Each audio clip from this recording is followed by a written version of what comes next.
Father की death हो जाने के बाद मदर बच्चों को अपने पेरेंट्स की यहाँ पर लेकर जाती है। कुछ रीजंस की वजह से बच्चों को घर में ही छुप कर रहना पड़ता है। यहाँ से एक बहुत ही अजीब तरीके से स्टोरी अनफोल्ड होती है।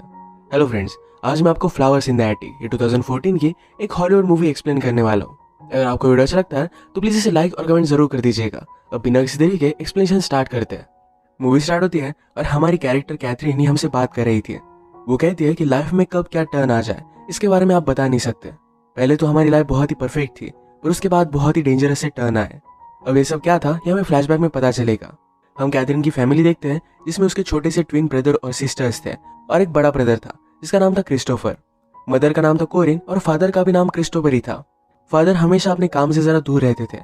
आज वो घर पर आए तो उन्हें देखकर सब लोग बहुत ही एक्साइटेड थे। फादर ने भी सबके लिए गिफ्ट लाया था। मदर के लिए उन्होंने एक बहुत ही एक्सपेंसिव नेकलेस लाया है। इसके बाद वो बच्चों के साथ गार्डन में खेल रहे थे। कैथरीन अपने फादर से बात करती है, कहती कि आप इतना ज्यादा दूर मत जाया करिए। वो उन्हें मिस करती है। घर में सब लोग बिजी होते हैं और उस पर कोई भी ध्यान नहीं दे पाता। वो और कुछ बता पाती इससे पहले कोरिन अच्छी तरीके से तैयार होकर बाहर आ गई। वो एक्साइटेड थी क्योंकि फादर को प्रमोशन मिल गया है। अब वो और भी ज्यादा बिजी हो जाएंगे। इस बात से कैथरीन को बहुत बुरा लगा। वो अपसेट होकर अपने रूम में चली गई। फादर उसे मनाने के लिए उसके पास आए। एक बहुत ही एक्सपेंसिव नेकलेस उसे गिफ्ट करते हैं। फादर ने कहा कि मैं जो भी कर रहा हूँ ये सब कुछ हमारी फैमिली के लिए है। नेक्स्ट सीन में हम देखते हैं कि इनके घर पर बर्थडे पार्टी थी। फादर जरा लेट हो गए। डोर पर नॉक आई पर ये पुलिस की थी। फादर का एक्सीडेंट हो चुका था और उनकी डेथ हो जाती है। सब लोगों को बहुत शॉक लगा। ट्विंस को तो अपने फादर की बहुत ज्यादा याद आती थी। कोरिन बहुत ज्यादा डिस्टर्ब होने लग गई। उसके पास पैसे भी नहीं थे। कैथरीन ने पूछा क्या हम ठीक रहेंगे। कोरिन कहती है मेरे पास कोई भी स्किल नहीं है। मैं सुंदर थी इसी वजह से मेरी तुम्हारे फादर के साथ शादी हुई थी और वो कुछ ना कुछ करने का तो ट्राई कर ही रही है। पैसे ना दे पाने की वजह से कैथरीन का पैरे क्लास भी छूट जाता है। कोरिन ने बहुत सारे लेटर्स लिखकर इन्हें पोस्ट कर दिया। थोड़े दिनों बाद कोरिन को लेटर्स का रिप्लाई आता है। उसने फिर अपने सब बच्चों को कहा कि अब हम जाकर मेरे पेरेंट्स के यहाँ रहने वाले हैं। बच्चे शॉक्ड हो गए क्योंकि उन्हें कोरिन के पेरेंट्स के बारे में पता ही नहीं था। कोरिन ने कहा मैंने मेरे पेरेंट्स की मर्जी के खिलाफ शादी की थी तो इसी वजह से वो हम पर बहुत गुस्सा थे। अब वो फिर से उनके पास जाकर माफी मांग लेगी, सबको मना लेगी। बच्चे जरा कंफ्यूज थे क्योंकि यहाँ की पूरी लाइफ छोड़कर उन्हें वहां पर जाना पड़ेगा। और कोरिन ने प्रॉमिस किया कि मेरे पेरेंट्स बहुत ही ज्यादा रिच है, यहाँ पर इनकी जो भी सब चीजें थी इससे ज्यादा वो उन्हें बाय कर देगी क्योंकि वैसे भी ये लोन पे नहीं कर पाए तो इस वजह से बैंक सारी चीजें इनकी ले लेगी। इसके बाद कोरिन की सिटी में पहुंचे। वहां पर उन्हें लेने के लिए कोई भी आया नहीं था। वैसे ही रात में बहुत टाइम तक वॉक करते करते वो कोरिन के घर पर आ गए। कोरिन की मदर दरवाजा खोलती है। इसका नाम था ओलिविया। ओलिविया ने कहा कि देखो बिल्ली अपने साथ क्या लेकर आई। वो कोरिन को हमेशा बिल्ली बुलाया करती थी। बचपन से ओलिविया ने कोरिन को हेट ही किया है क्योंकि कोरिन अपने फादर से क्लोज थी। ओलिविया ने बच्चों को एक ऊपर का कमरा दिया जहां पर कोरिन के फादर उन्हें देख ना पाए। बच्चे घर में हैं ये एक सीक्रेट था। कोरिन अपने फादर को कुछ भी बताना नहीं चाहती थी। अगर फादर ने पहले उसे माफ कर दिया इसके बाद उन्हें बता सकती है। कोरिन ने समझा दिया कि मेरे फादर बहुत ही ओल्ड है, वो कभी भी मर सकते हैं। एक बार उन्होंने अगर मुझे फिर से एक्सेप्ट कर लिया फिर हम मिलीनियर बन जाएंगे। हमें इस तरीके से रहने की जरूरत नहीं पड़ेगी। कोरिन ने कहा कि मैं दिन भर यहाँ पर नहीं रह सकती। वो बीच बीच में उन्हें मिलने के लिए आती रहेगी। अगली सुबह ओलिविया बच्चों के लिए खाना लेकर आई। उसने कहा कि दिन भर तुम्हें खाना है, मैं फिर से तुमसे मिलने के लिए नहीं आऊंगी या इस रूम में थोड़ा भी आवाज नहीं होना चाहिए। अगर ट्विंस को खेलना है तो ऊपर एटिक है, वहां पर वो खेल सकते हैं। बाथरूम यूज करते वक्त कभी भी लड़का और लड़की एक साथ नहीं जाएंगे। ओलिविया ने कहा कि अगर तुम्हारे ग्रैंडफादर को पता चला तुम लोग यहाँ पर रह रहे हो तो बहुत ही बुरा होगा। बच्चे फिर ऊपर एटिक देखने के लिए गए। ट्विंस को ये जगह खेलने के लिए अच्छी नहीं लगती पर इनके पास कोई भी ऑप्शन नहीं था। इसी जरा इंटरेस्टिंग बनाने के लिए कैथरीन और क्रिस्टोफर ने उनके लिए झूला बना दिया। रात में कोरिन सबसे मिलने के लिए आई। ट्विंस उसे कहते हैं हमें यहाँ पर नहीं रहना। वो बहुत ही बोर हो रहे थे, उन्हें घर पर जाना था। कोरिन उन्हें समझाती है कि तुम्हें कैथरीन और क्रिस्टोफर का सब कुछ चीजें सुननी चाहिए। ट्विंस मानते नहीं और हल्ला करने लग गए। तभी ओलिविया आ गई। उसने जोर से एक ट्विन को मारा। कहा कि इस घर में इस तरीके से चीजें नहीं चलेगी। कोरिन इस पर गुस्सा हो जाती है, कहती है तुम मेरे बच्चों को हाथ नहीं लगा सकते वरना मैं यहाँ से चली जाऊंगी। ओलिविया ने कहा कि तुम्हें जो अच्छा लगे तुम कर सकती हो, ये मेरा घर है और मेरी सब चीजें यहाँ पर चलेगी। उसने कोरिन को अपना शर्ट निकालने के लिए कहा। इतने सालों बाद कोरिन वापस आई तो इस वजह से ओलिविया ने कोरिन को बहुत मारा था। बच्चे भी ये देखकर डर जाते हैं। ओलिविया ने कहा कि तुम सब बच्चे एक डेविल की संतान हो। ये बात बहुत ही अजीब थी। यही चीज कैथरीन वंडर करती है, इसका क्या मतलब हुआ। कोरिन ने उसे समझाया कि जब मैं छोटी थी तो मेरी मदर मुझे बहुत मारा करती थी तो इसी वजह से अपने फादर की बहुत ही क्लोज थी। हमेशा मेरी मदर मेरे फादर को मेरे खिलाफ बहुत ही अलग अलग चीजें बताया करती थी। स्लोली मेरे फादर भी काम में बिजी हो गए थे तो इस वजह से मैं घर में अकेली पड़ गई। तभी मेरे फादर का हाफ ब्रदर हमारे पास रहने के लिए आया क्योंकि उसकी मदर की डेथ हो गई थी। यानी कि वो कोरिन का इनडायरेक्टली अंकल था। वो बहुत ही हैंडसम और काइंड हार्टेड था। कोरिन और उसमें प्यार हो गया। इन दोनों ने भागकर शादी कर ली और इसी वजह से इनकी फैमिली इन पर बहुत ज्यादा गुस्सा हो गई थी। फादर ने भी कोरिन को उनकी विल से निकाल लिया था। ओलिविया ने कोरिन को कहा था कि अगर तुम्हारे बच्चे हुए तो एबनॉर्मल होंगे, पर ऐसा कुछ भी नहीं हुआ। इसके बाद नेक्स्ट सीन में हम देखते हैं ट्विंस के लिए क्रिस्टोफर गार्डन पेंट कर रहा था। ओलिविया ने कैथरीन से पूछा कि ऊपर चल क्या रहा है। कैथरीन कहती है कि क्रिस्टोफर पेंट कर रहा है, वो एक बहुत ही अच्छा पेंटर है।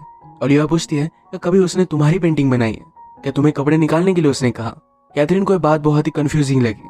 ओलिविया समझती थी जिस तरीके से कोरिन का अपने अंकल के साथ अफेयर हुआ उसी तरीके से इन ब्रदर सिस्टर में भी कोई रिलेशनशिप हो सकती है। अब इसके बाद थोड़े दिन बीत गए थे और कोरिन बच्चों को देखने के लिए आई ही नहीं। वो आने के बाद कहती है कि मुझे पूरा टाइम मेरे फादर के साथ ही बिताना पड़ा। वो सेलिंग गई थी, उनके साथ पिकनिक पर गई थी। ये बात कैथरीन को अच्छी नहीं लगती। उसने कहा 1 मंथ हो गया तुम हमें देखने के लिए आई ही नहीं। तुम्हें जल्दी अपने फादर को मनाना चाहिए, हमें भी बाहर जाना है। हम इतने भी बुरे नहीं कि वो अपने खुद के ग्रैंड चिल्ड्रन को एक्सेप्ट ना करे। कोरिन अब उन्हें सच बताती है, कहती कि मेरे फादर ने मुझे माफ किया, पर एक ही कंडीशन पर कि मुझे कोई भी बच्चे नहीं। अब वो उन्हें बच्चों के बारे में नहीं बता सकती। फादर बूढ़े हैं तो उनके मरने का इंतजार इन्हें करना पड़ेगा। कैथरीन अपसेट थी, पर क्रिस्टोफर से समझाता है कि जल्द से ये टाइम भी गुजर जाएगा। उनकी ट्विन सिस्टर उनके पास आई और कहा कि कोरिन मिल नहीं रहा। वो हाइड एंड सीक खेलते हुए एक बॉक्स में बंद हो गया था। इसे जल्दी से जाकर खोलते तो अनकॉन्शियस हो चुका है। कैथरीन ने उसे हॉट वाटर में बहुत हीट किया, उसकी बहुत अच्छे से ख्याल रखती है। इन्हें हेल्प करने के लिए कोई आया भी नहीं था। इसके बाद और भी टाइम गुजर जाता है। अब डायरेक्टली क्रिसमस आ चुका था। कैथरीन जरा पॉजिटिवली कहती है कि हमें ओलिविया के लिए गिफ्ट बनाना चाहिए। ये गिफ्ट बनाने के बाद ओलिविया सिर्फ इसे देख लेती है और वैसे ही फेंक कर चली गई। कोरिन जब इन्हें मिलने के लिए आए तब बहुत सारे गिफ्ट लेकर आए। बच्चे बाहर की दुनिया मिस करते थे तो उनके लिए एक टीवी भी लेकर आती है। उसने कैथरीन के लिए एक बहुत ही ब्यूटीफुल सा ड्रेस लाया हुआ था। कैथरीन ने कहा कि ड्रेस पहनकर हम जाएंगे कहाँ, हम हमेशा ऐसे हाइड होकर नहीं रह सकते। आज घर में क्रिसमस की पार्टी थी तो कैथरीन और क्रिस्टोफर दोनों आने की जिद करते हैं। कोरिन भी इसके लिए मान गई। उन्हें पार्टी में लेकर गए पर ऊपर के लिकर कैबिनेट में उन्हें बंद करके रख दिया जहां से वो सिर्फ पार्टी देख सके। एक बॉटल लेने के लिए ओलिविया ऊपर आई थी पर वो निकालती नहीं, वो बच्चों को पकड़ ही लेती है। पार्टी में फर्स्ट टाइम हम कोरिन के फादर को देखते हैं। वो बहुत ही बूढ़े थे। कोरिन के फिर से फैमिली में आने से उन्हें बहुत अच्छा लगा था। उसे एक बहुत ही एक्सपेंसिव नेकलेस गिफ्ट करते हैं। पार्टी के बाद जब बच्चे यहाँ से जा रहे थे तो कोरिन को एक आदमी के साथ वो देखते हैं। उसे कह रहा था कि हमारी लाइफ एक साथ स्टार्ट करने के लिए मैं रुक नहीं सकता। उसे कहीं दूर लेकर जाना चाहता था। कैथरीन को ये बात अजीब लगी, पर क्रिस्टोफर कहता है मदर अब अमीर होने वाली है, उसके पीछे तो बहुत लोग होंगे। कैथरीन अपने रूम में चली गई पर क्रिस्टोफर आसपास घूमता रहता है। जब कोरिन को ये बात पता चली तो बहुत ज्यादा गुस्सा हो जाती है। क्रिस्टोफर के आने के बाद उसने उसे जोर से स्लैप किया। अगली सुबह उन्हें सॉरी बोलने के लिए आई। क्रिस्टोफर ने पूछा कि आदमी तुम्हारे साथ कौन था। कोरिन कहती को मेरे फादर का लॉयर है, हमें उसकी जरूरत है, हमें मेरी मंजिल के बहुत ही करीब हो। उसे बहुत बुरा लगा कि उसने कल ये सब किया था। वो कहती कि हम इस तरीके से नहीं रह सकते, अगर हमारे पास पैसे नहीं तो क्या हुआ, हम कहीं भी एडजस्ट कर लेंगे। बच्चे सुनकर उसे कहने लग गए कि हम यहाँ पर रह सकते हैं, ज्यादा वरी मत करो। एक्चुअल में कोरिन उन्हें मैनिपुलेट करने लग गई थी। वो खुद इतनी लालची है तो कभी भी ये सब छोड़कर नहीं जा सकती। एक दिन ऊपर क्रिस्टोफर लड़कियों के मैगजीन्स देख रहा था। कैथरीन जब उसे पूछती है तो छुपा लेता है। इसके बारे में कैथरीन ने कोरिन से पूछा। कोरिन ने कहा कि अब तुम लोग बड़े हो रहे हो तो ये अलग अलग चेंजेस तो आने ही वाले हैं। वो कैथरीन के लिए एक ड्रेस लेकर आती है। जब ये ड्रेस कैथरीन पहन रही थी तो क्रिस्टोफर उसे देख लेता है। ये जो ऑकवर्ड था तभी ओलिविया यहाँ पर आ गई। उसे लगता है इन दोनों में कुछ चल रहा था। ओलिविया गुस्सा होकर कोरिन को पनिश करना चाहती थी, उसके हेयर्स कट कर पर क्रिस्टोफर उसे मना करता है। रात में ओलिविया ने कैथरीन के सर पर टार लगा दिया। सुबह होने पर इसे निकालने के लिए वो बहुत ट्राई करते हैं पर निकाल नहीं पाते। कैथरीन क्रिस्टोफर से कहती है कि तुम्हारी कोई भी गलती नहीं थी, तुम सिर्फ मुझे देख रहे थे। क्रिस्टोफर ने कहा कि तुम मेरे बहुत पास हो, मैं हमेशा लड़कियों के बारे में ही सोचता रहता हूँ। उसे लगता है कि कैथरीन बहुत ही ब्यूटीफुल है पर वो इस तरीके से सोचना नहीं चाहता। कैथरीन के हेयर से टार निकालने का कोई भी वे नहीं था तो उसने उसके सारे हेयर्स कट कर दिया। एक दिन कैथरीन जब डांस प्रैक्टिस कर रही थी तो क्रिस्टोफर और वो मस्ती करने लग गए। ये गलत है, रियलाइज कर एक दूसरे से दूर हो जाते हैं। आजकल ट्विंस बाहर जाने का नाम भी नहीं लेते थे। उन्होंने उन्हें खिड़की में आकर बाहर जाने के लिए कहा पर फिर भी वो मानते नहीं। 1-2 साल ये सब यही पर रहे हैं। कैथरीन और क्रिस्टोफर को भी बाहर जाना था तो रात में एक रस्सी की मदद से नीचे उतर जाते हैं। एक ब्यूटीफुल से लेक के पास आए।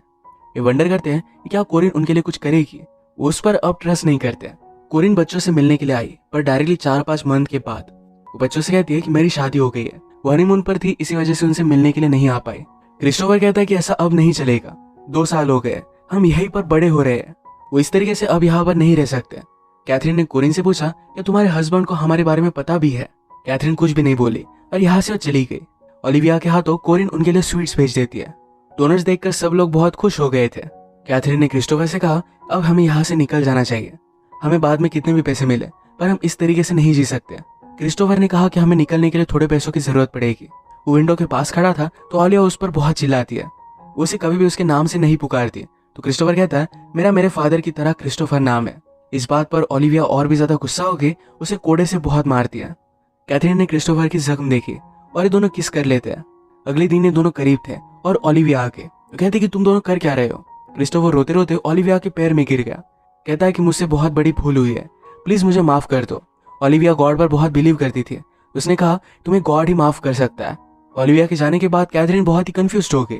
क्रिस्टोफर से पूछती कि तुम ये सब कर क्या रहे थे। क्रिस्टोफर हंसने लग गया। उसने ओलिविया की कीज की कॉपी बनाई थी। अब वो जब चाहे यहाँ से निकल सकते हैं। अब हर रोज रात में जाकर घर से थोड़े थोड़े पैसे निकालने लग गए। ऐसे थोड़े थोड़े पैसे चुराते हुए इन्हें बहुत टाइम लग सकता था, पर इनके पास कोई ऑप्शन नहीं था।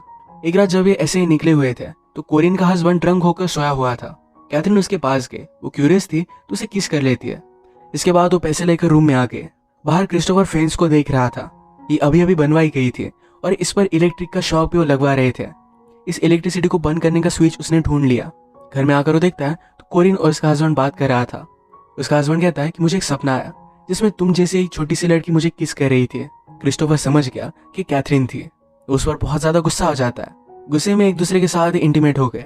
कैथरीन क्रिस्टोफर से कहती है कि अगर तुम चाहो तो हम ये सब चीजें बंद कर सकते हैं। क्रिस्टोफर ने कहा कि मैं तुमसे बहुत प्यार करता हूँ। एक दिन इनका ट्विन ब्रदर बहुत ही ज्यादा बीमार हो गया। ये बात उन्होंने कोरिन से कही, पर फिर भी उसे हॉस्पिटल ले जाने के लिए मना कर रही थी। कैथरीन उसे बहुत भला बुरा कहती है। तो इसके बाद ओलिविया ट्विन को हॉस्पिटल में लेकर गई। अगले दिन ओलिविया इनके पास आई। कहती कि तुम्हारा ट्विन ब्रदर बहुत ही ज्यादा इल था। हमने उसे बचाने की बहुत कोशिश की पर कुछ भी कर नहीं पाए। उसकी डेथ हो गई। इन सबको बहुत ही बुरा लगता है। अब एक पल भी ये यहाँ रह नहीं सकते थे। दोनों मिलकर डिसाइड करते हैं कि रात में घर में जो भी ज्वेलरी होगी, जितने भी पैसे होंगे, सब लेकर यहाँ से वो भाग जाएंगे। यही चोरी करते हुए मेड की बात उन्होंने सुनी। यहाँ की मेड भी चोरी कर रहे थे। वो कहते हैं कि कोरिन के फादर के मर जाने के बाद अब वो स्लोली सब मेड्स को निकाल रहे हैं। हम खुद का जितना फायदा कर सके हमें उतना कर लेना चाहिए। क्रिस्टोफर को शौक लगता है कि एक्चुअल में उसके ग्रैंडफादर की 6 मंथ्स पहले ही डेथ हो गई है। कोरिन को अपनी न्यू लाइफ बहुत ही अच्छी लगती थी। उसने अपने हस्बैंड को भी बच्चों के बारे में नहीं बताया था। उसका प्लान था कि बच्चों को हमेशा एटिक में ही रखेगी। क्रिस्टोफर जब ऊपर आया तो उसकी छोटी सिस्टर की हालत जरा खराब थी। छोटी सिस्टर ने अपना डोनट एक माउस को खिलाया था और माउस की डेथ हो गई। इसका मतलब है जो डोनट कोरिन ने उन्हें भेजे थे ये पॉइजनस थे। शायद इसी वजह से इनके छोटे ब्रदर की डेथ हो गई। इन सब का आवाज सुनकर ओलिविया ऊपर आ गए। वो उन्हें मार रही थी पर क्रिस्टोफर ने उसकी छड़ी ले ली। वो ओलिविया को पकड़ लेता है और सब लोगों को एटिक में जाने के लिए कहा। उन्हें पता था कि ओलिविया को एटिक में जाने से डर लगता है। वो भी उसे घसीटते घसीटते वहीं पर लेकर गया। वो डोर बंद कर देता है और ये सब खिड़की से बाहर निकल गए। ओलिविया वहां से नहीं जा पाई। उसकी हालत बहुत ही ज्यादा खराब हो गई। इन सबको भागता देख एक सर्वेंट ने उन्हें देख लिया। क्रिस्टोफर उसे कहता है कि प्लीज हमें जाने दो, हम कोरिन के बेटे हैं। सर्वेंट को भी पता चल गया कि यहाँ पर चल क्या रहा था। वो जाकर फेंस की इलेक्ट्रिसिटी बंद कर देता है और ये सब यहाँ से भाग गए। कैथरीन हमसे कहती है अब हम उस प्लेस पर कभी भी नहीं जाएंगे, पर हमारी मुलाकात फिर से हमारी मदर से हो सकती है। मुझमें और क्रिस्टोफर के बीच में जो भी है, इस वजह से कोरिन को हमेशा शेम में जीना पड़ेगा। यही उसके लिए सजा होगी। क्रिस्टोफर के साथ होना ये कैथरीन का अपनी मदर से लिया गया हुआ एक बदला था। इसी के साथ ही मूवी एंड हो जाती है। अगर आपको वीडियो अच्छा लगा तो प्लीज इसे लाइक और कमेंट जरूर कर दीजिएगा। बहुत सारी मूवीज लेकर आते रहता हूँ, तो प्लीज इस चैनल को सब्सक्राइब कर दीजिए और बेल नोटिफिकेशन आइकन दबाना मत भूलिएगा।